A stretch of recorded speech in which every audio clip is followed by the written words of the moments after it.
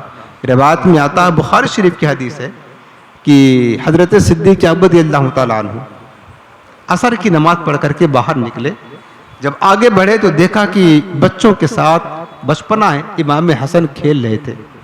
حضرت سیدنا ابوبکر صدیق نے حضرت امام حسن کو گود میں اٹھایا اور پیار کیا، اور پیار کرنے کے بعد فرمانے لگے کہ حسن تو ہم شبیہ مصطفیٰ ہے۔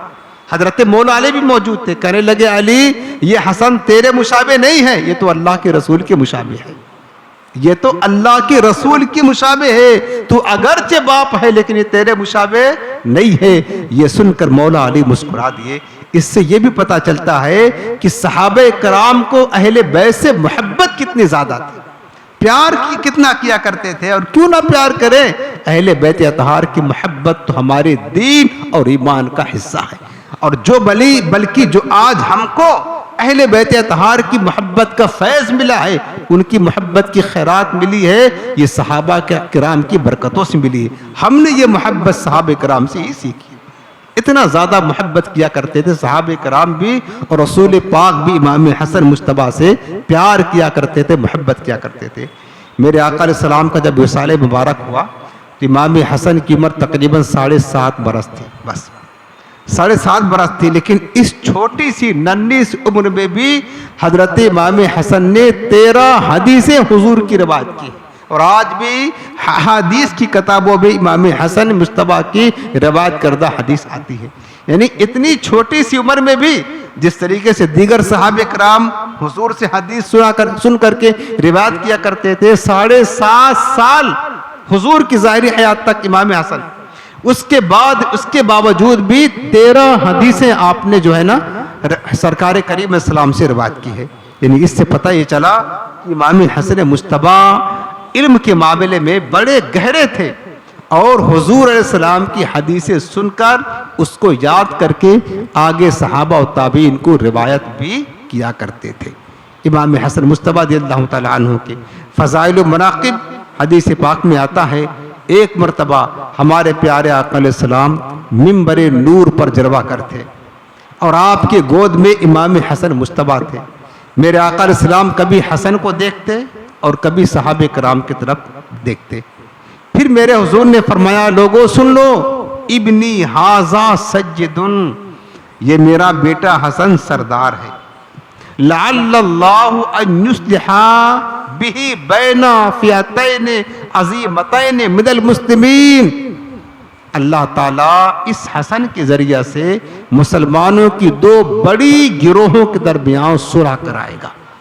سرکار نے غیب کی خبر دی اور امام حسن مجتبیٰ کی عظمت اور فضیلت کو بھی بیان فرمایا۔ میرے آقا علیہ السلام نے فرمایا کہ یہ میرا بیٹا حسن سجد ہے، سجد، اور دیکھنا ایک وقت وہ آئے گا جب مسلمانوں کی دو عظیم جماعتیں آمنے سامنے ہوں گی مقابلہ کے لیے، اور دو عظیم مسلمانوں کی گروہوں میں بڑا شدید اختلاف ہوگا۔ میرا بیٹا یہ حسن مسلمانوں کی دو جماعتوں کے درمیان صلح کرا کر کے امت کو متحد کر دے گا۔ حضور نے یہ پیشن گوئیاں فرمائی اور یہ شرف امام حسن مجتبیٰ کو دیا۔ اس کے بعد اب آپ آگے چلے، حضرت امام حسن مجتبیٰ کی زندگی کی پاکیزہ ادوار گزرتے رہے حتیٰ کہ سن 40 ہجری میں حضرت مولا کائنات شیر خدا کرم اللہ تعالی وجہ الکریم کی جب شہادت ہو گئی، حضرت مولا علی رضی اللہ تعالیٰ عنہ کی جب شہادت ہوئی، تو چونکہ حضرت مولا علی نے اپنے آخری وقت میں دارالخلافت مدینہ سے کوفہ منتقل کر لیا تھا۔ آپ کوفہ میں آ کر کے رہتے تھے اور خلافت کا نظام وہاں سے چلایا کرتے تھے۔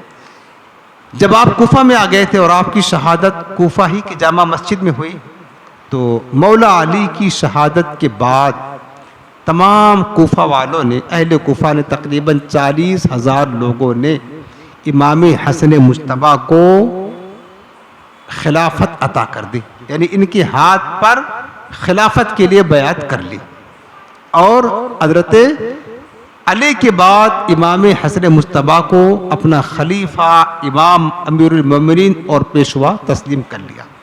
چونکہ میرے آقا علیہ السلام کا یہ ارشاد ہے، حضور علیہ السلام نے فرمایا تھا کہ الخلافت بعدی 30 سنۃ، کہ میرے بعد خلافت 30 برس رہے گی، ثم تکون ملکن، پھر اس کے بعد بادشاہت آ جائے گی، سلطنت آ جائے گی، یعنی وہ خلافت جو منہاج نبوت پر قائم ہے، جس کو خلافت راشدہ کہتے ہیں۔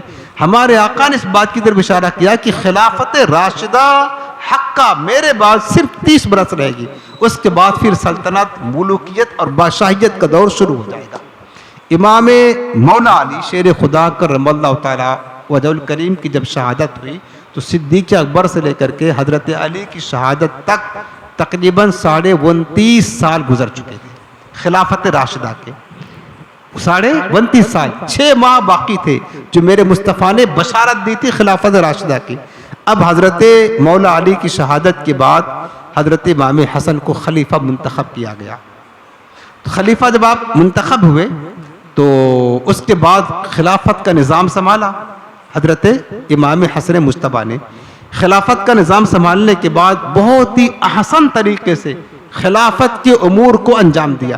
حضرت امام حسن بصری رضی اللہ تعالیٰ عنہ قسم کھا کر کہتے تھے کہ یہ 6 مہینہ جو خلافت راشدہ امام حسن مجتبیٰ نے سنبھالا، اس 6 مہینے کے بیچ میں خدا کی قسم ناحق کسی ایک بندے کا قتل ہی نہ ہوا۔ اتنی خوبصورت انداز میں امام حسن مجتبیٰ نے خلافت کو سنبھالا تھا۔ اس کے بعد 6 مہینہ کا دور گزرا، چونکہ آپ بہت زیادہ حلیم تھے، بردبار تھے، عاجزی انکساری والے تھے، نرم مزاج تھے، حتیٰ کہ بعض اوقات لوگ آپ کے منہ پر آپ کی توہین کرتے، آپ کو گالیاں تک دیتے، لیکن آپ اللہ کی رضا کی خاطر صبر کر لیتے، الٹا کبھی اس سے انتقام نہ لیا کرتے تھے۔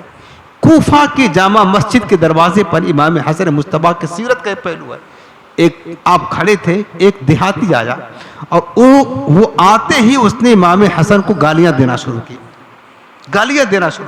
حتیٰ کہ امام حسن کو بھی گالیاں دی, آپ کے والدین کریمین کو بھی گالیاں دی, سب و شتم کیا, لعن طعن کیا, برا بلا کہا.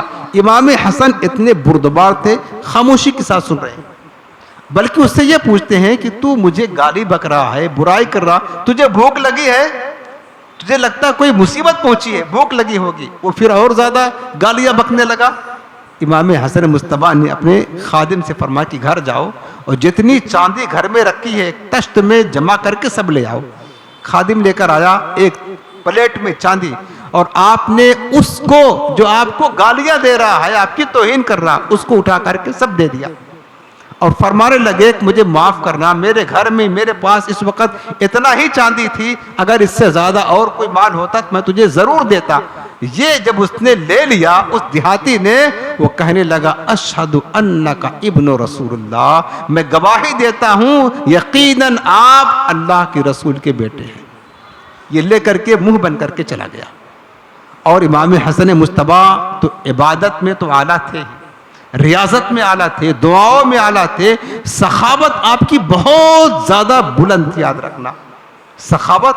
ایک بار ایک شخص آپ کی خدمت میں آیا اور اس نے اپنا حال زار بیان کرنے کی کوشش کی کہ میری حالت کیا ہے, کچھ سوال کرنا چاہا.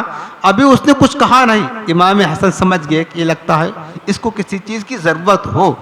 اس نے اپنی ضرورت بیان نہیں کی. آپ کے پاس 10,000 درہم تھا, فوراً نکال کر کے اس کی خدمت میں پیش کر دیا. اس نے کہا حضور میں آیا تھا آپ کے پاس, ابھی تو میں نے اپنی ضرورت ہی نہیں بتائی, اپنی حاجت بیان نہ کی اور آپ نے اس سے پہلے یہ عطا کر دیا. امام حسن فرماتے ہیں کہ ہم اہل بیت اس بات کا انتظار نہیں کرتے کہ کوئی اپنی ضرورت بتائے تو دے ہم, تاکہ وہ شرمندہ ہو. ہم سمجھ جاتے ہیں وہ اپنی ضرورت بتائے نہ بتائے, ہم پہلے اسے مالا مال کر دیتے ہیں. ایک شخص آپ کی خدمت میں آیا, قرض کا شکایت کیا, حضور قرض دار بہت ہوں, اہل و عیال ہے, تنگ دست ہوں.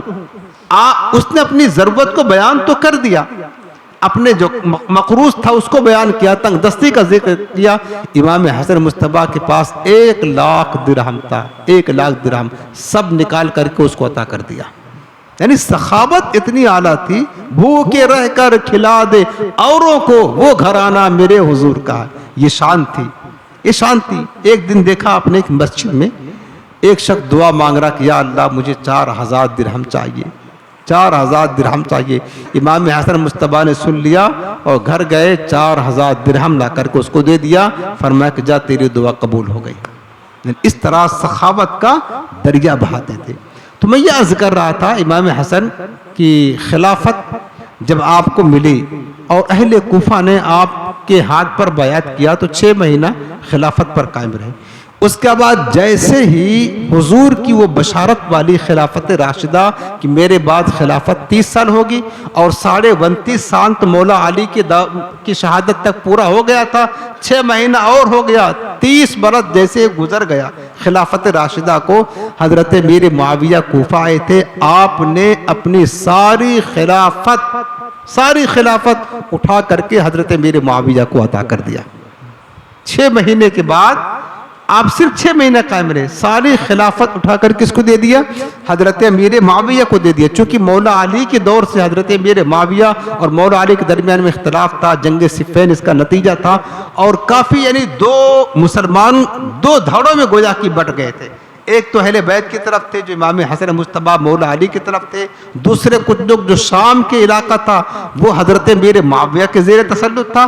تو امت مسلمہ کا جو اتحاد تھا وہ بکھر چکا تھا.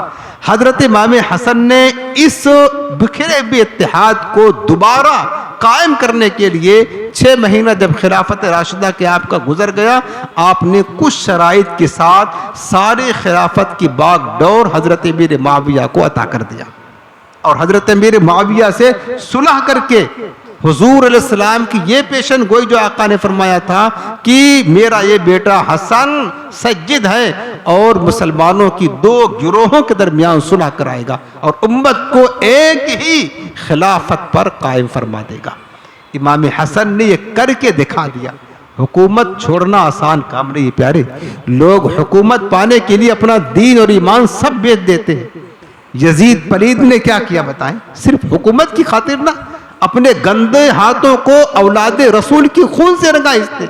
کتنا ظلم کیا بے دردی کے ساتھ کربلا کے تپتے ہوئے ریت میں. یزید پلید نے کیا کچھ نہیں کیا. کس کے خاطر؟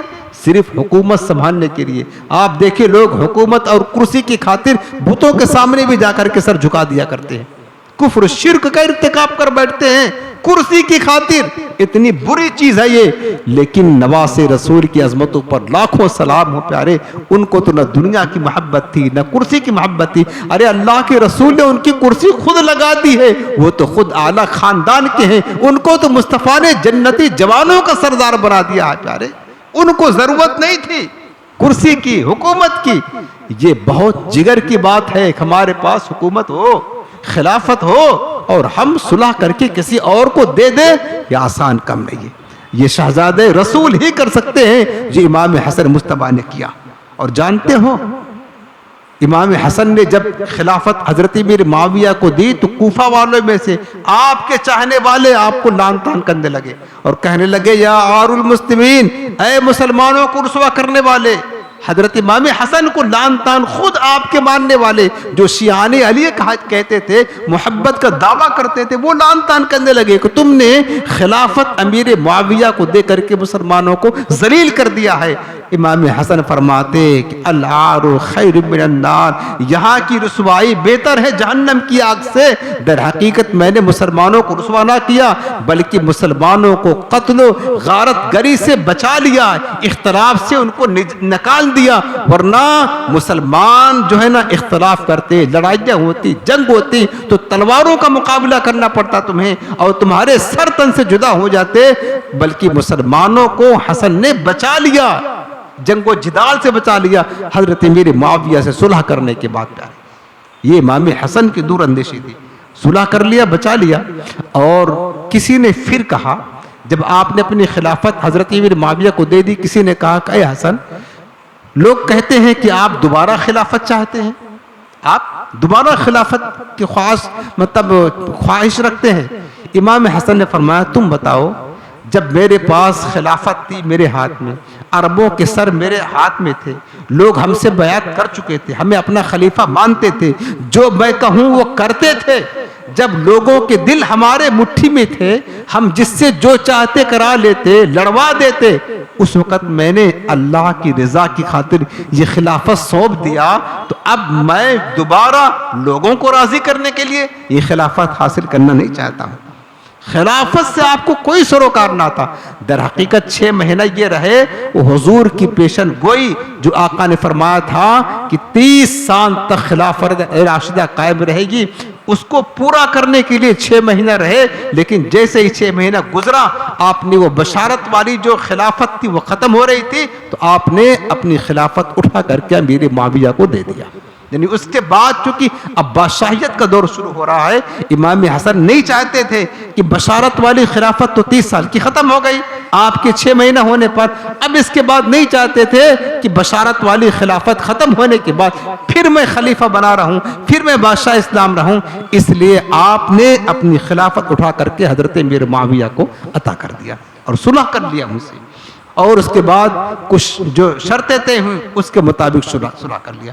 امام حسن مجتبیٰ رضی اللہ تعالی عنہ کی سیرت کے پاکیزہ، آپ بڑے نرم دل تھے اور بہت زیادہ بردبار تھے، حلیم تھے، عاجزی انکساری کرنے والے، عبادت کی کثرت کرنے والے، روزے رکھنے والے، تلاوت کرنے والے. اس کے بعد آپ کوفہ میں رہتے تھے. آپ نے خلافت دے دی، اپنے اہل خانہ کو لے کر کے کوفہ سے مدینہ منورہ آ گئے. اس وقت بہت سارے ایسے لوگ تھے جو اہل بیت کے دشمن تھے، اہل بیت کے دشمن تھے اور حضور کی اولادوں نے بہت زیادہ ظلم برداشت کیا، اذیتیں بہت دی گئی ہیں اہل بیت کے لوگوں پر. اس دور میں کچھ خارجی ذہن کے لوگ جو پیدا ہو گئے تھے انہوں نے اہل بیت کو بہت ستایا. امام حسن مجتبیٰ کی شہادت جو ہے نا یہ بڑی دردناک شہادت ہے. یاد رکھ وہ میں عرض کر کے بات ختم کرتا ہوں. امام حسن مجتبیٰ کی شہادت بڑی دردناک شہادت ہے. آپ کی جب وصال کا وقت آیا تو آپ نے خواب دیکھا کہ آپ کی پیشانی پر قل هو اللہ احد لکھا ہوا ہے. یہ خواب دیکھا, اپنے گھر والوں سے بتایا تو اہل بیت بڑے خوش ہوئے کہ ایک مطلب اچھی تعبیر ہے. لیکن خواب کی تعبیر جاننے والے حضرت سعید بن مسیب موجود تھے. جب انہیں پتا چلا تو انہوں نے یہ تعبیر نکالی کہ امام حسن آپ نے جو خواب دیکھا ہے اگر یہ خواب سچا ہے تو اب آپ کی زندگی بہت کم رہ گئی ہے, یعنی ان قریب آپ اس دنیا سے وفات پا جائیں گے. اور یہ بھی یاد رکھ لینا امام حسن مجتبیٰ کو شہادت ملی ہے, جس طرح امام حسین کو شہادت ملی ہے امام حسن کو بھی شہادت ملی ہے. لیکن فرق یہ ہے کہ امام حسین کی شہادت یہ شہادت جہری ہے. شہادت جہری اس کو کہتے ہیں جو بالکل علی اعلان چھپ جائے, سب کو پتا ہو, اس کو شہادت جہری کہتے ہیں. امام حسن مجتبیٰ کی شہادت یہ شہادت سری ہے. شہادت سری اس کو کہتے ہیں جو چھپی رہے اور علی اعلان لوگوں میں ظاہر نہ ہونے پائے. انداز یہ تھا امام حسن مجتبیٰ کی شہادت کا, آپ نے خواب دیکھا تھا, اس کے بعد ہی سے آپ کو معاذ اللہ مارنے کے لیے 5 مرتبہ زہر قاتل دیا گیا. 5 مرتبہ. آپ غور تو کر سکتے ہیں, جس رسول پاک نے اس حسن کو اپنی زبان چسائی ہو, جس رسول پاک نے اس سے محبت کی ہو, محبت کا حکم دیا ہو, بتاؤ میرے عزیزو, جن کی فضائل بیان کیے گئے, قرآن میں جن کی شان میں آیات بینات کا نزول ہوا ہے, مصطفیٰ کریم نے جن کی شان اور عظمت بتائی, کیسے بدبخت ظالم لوگ تھے وہ, صرف حکومت کی خاطر, حکومت کی لالچ میں, دولت کی خاطر, جو اہل بیت اطہار جس نبی کا کلمہ پڑھتے تھے اسی نبی کی نوازوں کو قتل کرنے کے در پہ ہوئے. کربلا میں کیا ہوا تھا؟ یزید نے یہ قدم کیوں اٹھایا؟ ایک ہی چیز تھی کہ حسین رہیں گے تو میری خلافت کو سب لوگ مانیں گے نہیں, حکومت میں آڑے آئیں گے, لہٰذا ان کا راستہ صاف کر دیا جائے تاکہ حکومت آرام سے کر سکے. صرف حکومت کی خاطر. یہ دنیا ہے, دنیا پیارے, یہاں دنیا کی دولت کے لیے انسان اپنے باپ کو بھی قدر کر دیتا. یہ دنیا بھائی کو قدر کر دیتا ہے. اس لیے میرے آقا نے دنیا سے بچنے کا زیادہ حکم دیا. دنیا کی محبت سے میرے آقا نے امت کو بچایا ہے. اور سرکار فرماتے تھے حدیث پاک میں, لوگوں مجھے اس بات کا اندیشہ نہیں ہے, ڈر نہیں ہے کہ میرے بعد تم شرک کرو گے. وَلَا خَافُ أَن تُشْرِكُوا بَعْدِي, میں خوف نہیں کرتا ہوں کہ کلمہ پڑھنے کے بعد تم شرک کرو گے, شرک نہیں کرو گے.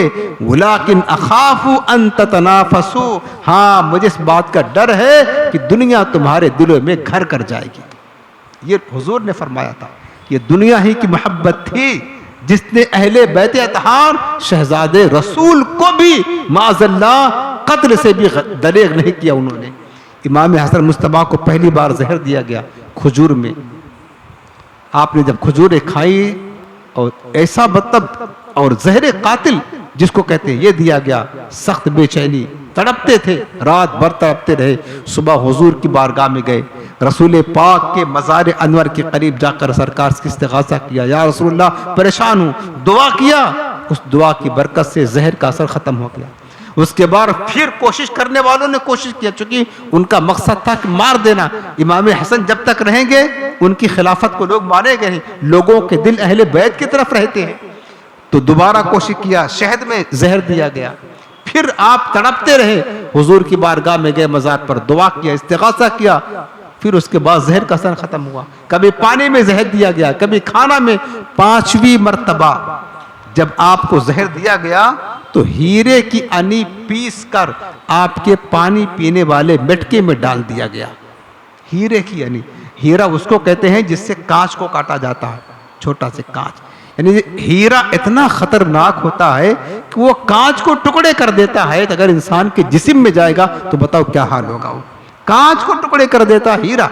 ہیرے کو پیس کر آپ کی سراہی میں ڈال دیا پانی پینے والی.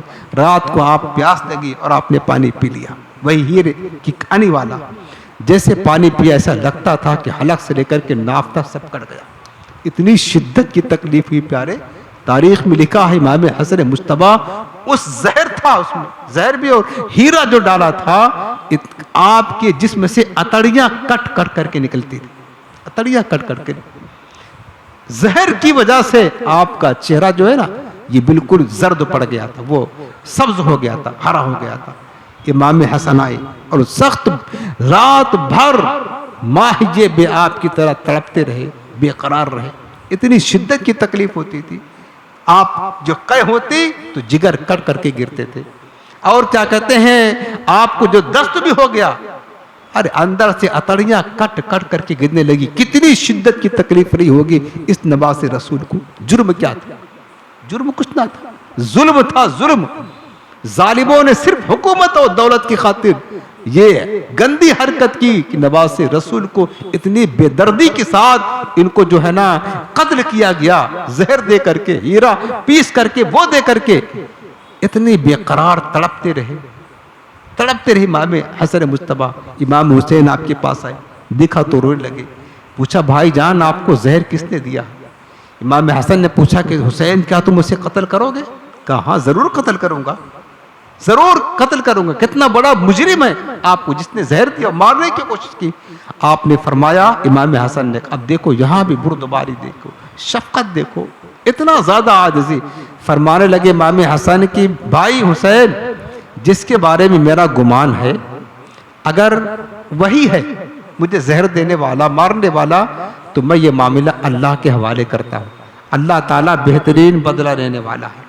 اور جس کے بارے میں میرا گمان ہے اگر وہ نہیں ہے تو میں یہ نہیں چاہتا ہوں کہ کوئی بے گناہ میری وجہ سے مارا جائے، چھوڑ دو یہ معاملہ اللہ کے حوالے۔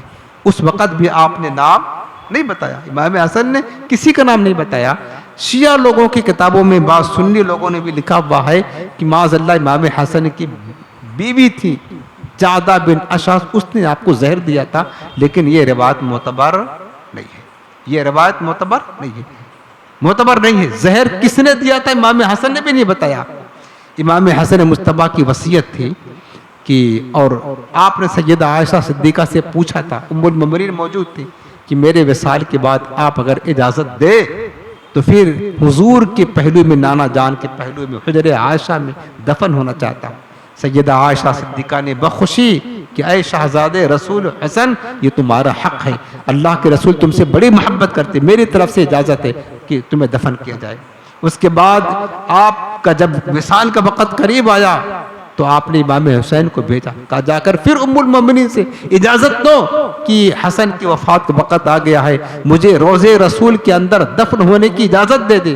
سیدہ عائشہ صدیقہ نے پھر اجازت دے دیا کہ ہاں دفن ہونے دو، لیکن مروان بن حکم خبیث خارجی اس وقت مدینے کا گورنر تھا۔ امام حسن نے فرمایا تھا حسین اگر کیا کہتے ہیں کہ سیدہ ام المؤمنین اجازت دے دے تو مجھے نانا جان کے پہلو میں دفن کر دینا، لیکن اگر کوئی اختلاف کھڑا ہو جائے، جھگڑا لڑائی کی نوبت آ جائے تو پھر جنت البقیع میں میری ماں سیدہ فاطمہ کے پہلو میں مجھے دفن کرنا، لیکن لڑائی جھگڑا نہ کرنا۔ آپ کا وصال جب ہوا اسی زہر کی وجہ سے 5 ربیع الاول سن 49 سنی ہجری میں آپ کا وصال ہوا، 5 ربیع الاول، اور آپ کی عمر 45 برس 6 مہینہ کچھ تھی، بس اس میں آپ کا وصال ہو گیا۔ تو جب وہ روضے رسول میں دفن کرنے کی باری آئی تو مروان بن حکم جو گورنر تھا اس نے تلوار نکال لی، کہا کہ میں حسن کو دفن نہیں ہونے دوں گا، جب عثمان بن عفان یہاں نہیں دفن ہو سکے تو میں علی کے بیٹے کو یہاں دفن ہونے نہیں دے سکتا ہوں۔ لڑائی کی نوبت آ گئی، امام حسین نے بھی تلوار نکال لی کہ دفن نہیں کریں گے، لیکن حضرت ابو ہریرہ آئے اور کہنے لگے کہ حسین تمہیں حسن کی نصیحت اور وصیت یاد ہے؟ امام حسن نے کہا تھا کہ اگر روضے رسول میں دفن ہونے کے لیے کوئی اختلاف ہو جائے، لوگ اختلاف کر بیٹھے، لڑائی جھگڑے کی نوبت آ جائے تو لڑائی مت کرنا، بلکہ سیدھے لے جا کر جنت البقیع میں سیدہ فاطمہ زہرا کی قبر کے پاس ہی ان کے قدموں میں دفن کر دینا۔ اتنا حالات خراب ہو گئے تھے اس وقت، تو آخر کار حضرت امام حسن مجتبیٰ کو لے جا کر سیدہ فاطمہ زہرا کے پہلو میں دفن کیا گیا، اور وہیں آپ کا مزار فائز الانوار جنت البقیع میں آج بھی بنا ہوا ہے۔ اب تو خیر ظالم نجدیوں نے مزار کو شہید کر دیا ہے اور پورا پلین کر دیا ہوا ہے، نشان بھی نہیں پتا ہے کہ یہاں پر کون کس کی قبر ہے، کس کی قبر ہے، کس کی مزار ہے، کچھ نہیں پتا۔ ان ظالموں نے یہ سب جو ہے نا پورے مزار کو شہید کر کے، سارے قبروں کو شہید کر کے پلین راستہ بنا دیا ہوا۔ امام حسن مصطفیٰ کی اس طریقے سے اس انداز میں شہادت ہوئی، بلکہ اہل مدینہ بیان کرتے ہیں امام حسن مصطفیٰ کی جب شہادت ہوئی تو لوگ دور دراز سے اتنی کثرت کے ساتھ مدینہ میں آئے آپ کے جنازے میں شرکت کرنے کے لیے، اتنا ہجوم لوگوں کا تھا کہ اس سے پہلے کہ شاید کبھی اتنی بھیڑ مدینہ میں دیکھی گئی ہو، جتنی کثرت کے ساتھ بھیڑ امام حسن مصطفیٰ کے جنازے میں تھی، کیونکہ آپ اولاد رسول تھے اور ایک عزت تھی، لوگوں کے دل ہمیشہ جن کے دل پاکیزہ ہوتے ہیں نا وہ اہل بیت اطہار کی محبت میں جھکے ہوئے ہوتے ہیں، ان کی طرف مائل ہوتے ہیں۔ امام حسن مصطفیٰ نے شہادت پائی، جنت البقیع میں آپ کا مدفن بنا، یہ تاریخ تھی، یہ دردناک واقعہ تھا۔ اہل بیت اطہار کو لوگوں نے اس وقت کے ظالموں نے، خارجیوں نے بہت ستایا اور اہل بیت نے خوشی بخوشی تمام اذیتوں کو، تمام ظلم کو برداشت کیا۔ میرے عزیزوں، ہمیں امام حسن رضی اللہ تعالیٰ عنہ کی پاکیزہ سیرت سے یہ پیغام ملتا ہے، یہ نصیحت ملتی ہے کہ صبر کرنے کی نصیحت ملتی ہے، سخاوت کرنے کی نصیحت ملتی ہے، عبادت کرنے کی نصیحت ملتی ہے، ریاضت کرنے کی نصیحت ملتی ہے اور دین اسلام پر مضبوطی کے ساتھ قائم رہنے کی نصیحت ملتی ہے۔ جب اتنے اعلیٰ مرتبہ والے لوگوں کو ظالموں نے اور حکومت نے نہیں چھوڑا، بتاؤ ہم کس کھیت کی مولی ہیں؟ ہماری اوقات کیا ہے؟ تو امام حسن مصطفیٰ کی یہ مختصر سی زندگی کا ایک نمونہ تھا، ان کی بارگاہ سے فیض دینے کے لیے ان کی فضیلت بیان کیا، ان کی پاکیزہ سیرت بیان کیا۔ وقت بھی پورا ہوتا، اب اپنی بات ختم کرتے ہیں اور اسی پر کہ اللہ تعالیٰ بس ہمیں امام حسن مصطفیٰ رضی اللہ تعالیٰ عنہ کے چشمان کرم کی خیرات نصیب فرمائے، ان کی بارگاہ سے اللہ تعالیٰ ہمیں فیض کثیر عطا فرمائے اور امام حسن کی پاکیزہ زندگی کاش ہمارے لیے مشعل راہ ہو جائے۔ اللہ ہم سب کو عمل کی توفیق عطا فرمائے۔ آخر میں آپ کو وظیفہ عطا کر دیتا ہوں، یہ وظیفہ ہے حافظہ مضبوط کرنے کے لیے، دل بھی مضبوط کرنے کے لیے، حافظہ بھی مضبوط ہو اور جو کچھ سنے پڑھیں وہ یاد رہے۔ آسان وظیفہ ہے۔ وظیفہ یہ ہے کہ آپ جب نماز پڑھ لیں تو نماز پڑھنے کے بعد جیسے سنت وغیرہ نفل وغیرہ پڑھ لیں تو نماز پڑھنے کے بعد اپنا سیدھا ہاتھ اپنا جو سینہ ہے دل کے پاس رکھیں، سیدھا ہاتھ دل کے پر رکھیں اور رکھنے کے بعد اول آخر ایک بار درود پاک پڑھ لیں اور اس کے بعد ایک بار بسم اللہ کے ساتھ علم نشرح یہ پوری صورت پڑھیں۔ علم نشرح لک صدرک ووضعنا عنک وزرک، یہ پوری صورت شروع سے آخر تک چھوٹی صورت ہے۔